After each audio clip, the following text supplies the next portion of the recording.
your manual, you're working on Competent Communicator speech number 9, Persuade with Power.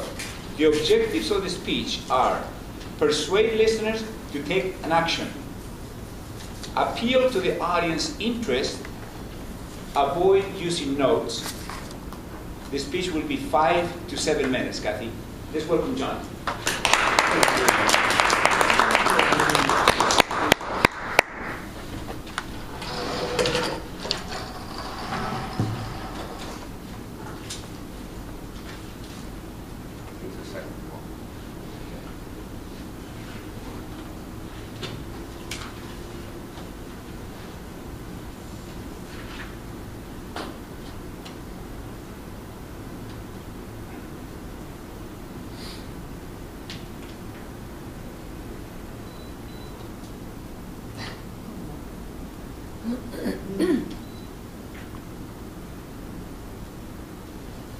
Can I make a note? For those of you that use this equipment, because I do a lot of that, I have my stuff turned on, and I just put a piece of paper, fold it like this. Okay.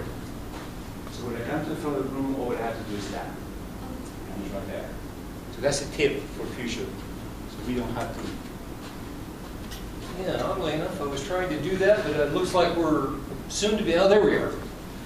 Title of the speech today: what would you do to be happier? I have a big idea for you, 6 actions, and then a challenge. The big idea is happiness can be managed. Happiness can actually be managed. One of the phrases that grates on me immensely is, don't worry, be happy. The reason it grates on me, that just assumes you just show up and you're happy. Well, for some people that's true, a very small portion of the population that's true. And the reason it's true, turns out that 50% of your happiness is based on genetics. That's the blue area. 50% is based on genetics. Some people just get a good draw. The red area indicates 10% of our happiness is based on your situation. And that's really amazing because most people would say, gosh, if I only make another X thousands of dollars, I'll be happy. If I only lived here, I'd be happy. If I only had this car, I'd be happy. Turns out that's absolutely not right. 10% of your happiness is based on your situation. You know, the area that we'll focus on today, and my challenge to you, is that you can manage 40% of your happiness. You can manage 4 parts out of 10 of your happiness. The next thing we're going to talk about, 6 actions that happy people consistently take. This is based on decades of research, mostly done at the University of California, Riverside, and also the University of Pennsylvania. University of Pennsylvania, that's an Ivy League school. They actually have a center for positive psychology. This is serious stuff. It's not just, oh gosh, you know, let's just all be happy. There's research into happiness. And it turns out that happy people do 12 things. I talked about 6 of those a month ago or so. I'd be glad to send those to you if you like. But today we'll talk about the next 6. Action 1, get free, forgive. Catherine Ponder, when you hold resentment towards another person, you are bound. You're bound to that person by a link that is as strong as steel. The only way to break that link is to forgive. The only way to move on, break that link, is to forgive. So practice forgiveness. The next action happy people consistently take. Have more flow experiences. Flow is generally thought of in the context of athletic events. You know, you hear a player say, gosh, I was just in the flow, or someone skiing, I was just in the flow. But flow occurs in many other areas. Gardening, playing with your kids, going to dinner with your wife. Flow occurs. Rilke, may I do what flows, may what I do flow for me like a river. No forcing, no holding back, the way it is with children. Watch a child, they're in flow a lot. Next big idea, savor life's joys. This one I particularly relate to. I'm not Irish, but I ought to be. Being Irish, he had an abiding sense of tragedy. which sustained him through temporary periods of joy. So when those temporary periods of joy hit, don't despair. Don't despair. Tragedy will come soon enough.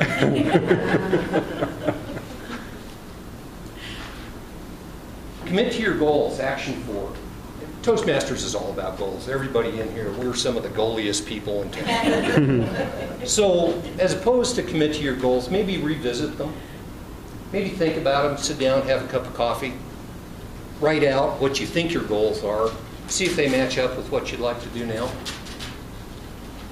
Action 5, practice spirituality. Especially for those, I'm not traditionally religious at all. So this one was an interesting one for me. The idea, Albert Einstein, who wasn't traditionally religious at all either, religion, true religion is real living. Living with all of one's soul, with all of one's goodness and righteousness. So you don't have to be in a church to be spiritual. Happy people are consistently spiritual or religious. Last idea for this morning, take care of your body. A lot of us are getting to the point where the wheels aren't coming off, they're getting a little wobbly though. And taking care of your body is absolutely critical. If you don't have health, it's going to be extremely difficult to achieve whatever your goals are and to work on your happiness. Herophilus. When health is absent, wisdom cannot reveal itself.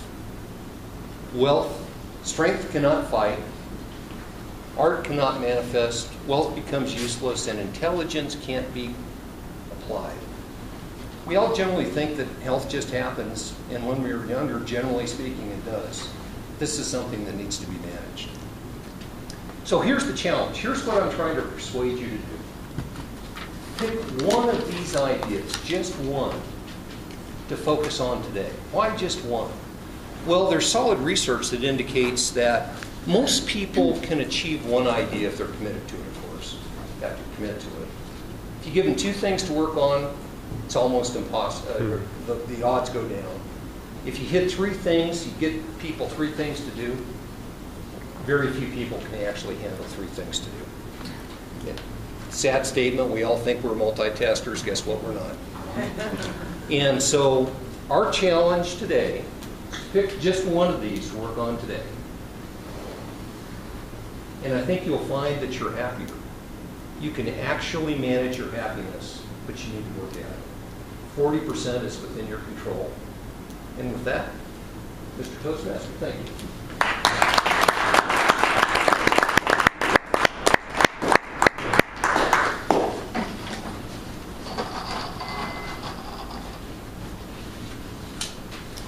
Please send a little note to John, your opinion of his speech.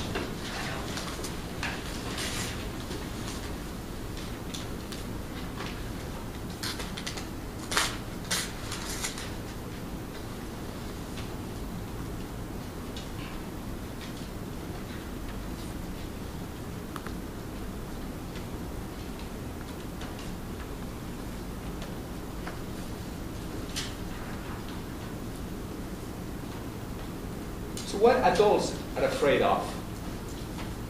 According to a book by Bill Tanzer, 2008, he came out with the following. People are afraid of flying, heights, clowns, intimacy, death, rejection, people, snakes, failure, and driving.